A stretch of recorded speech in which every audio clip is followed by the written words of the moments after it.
GO 371 జీవోపై ఈ నెల 18న cabinet sub committee సమావేశం కానుంది. అన్ని శాఖల స్పెషల్ సీఎస్లు, ప్రిన్సిపల్ సెక్రటరీలు పూర్తి సమాచారం ఇవ్వాలని జీఏడీ ఆదేశాలు ఇచ్చింది. ఇటీవల 317 జీవో బాధితుల కోసం వెబ్ పోర్టల్ను అందుబాటులోకి తెచ్చింది సబ్ కమిటీ.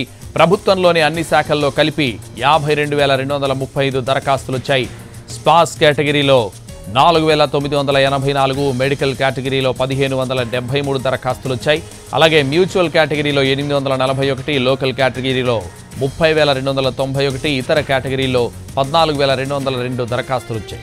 అత్యధికంగా స్కూల్ ఎడ్యుకేషన్ నుంచి 20,209, హోం శాఖ నుంచి 11,417 కేసులు, వైద్య ఆరోగ్య కుటుంబ సంక్షేమ శాఖ నుంచి 4,833 కేసులు, రెవెన్యూ నుంచి 2,676 కేసులు వచ్చాయి.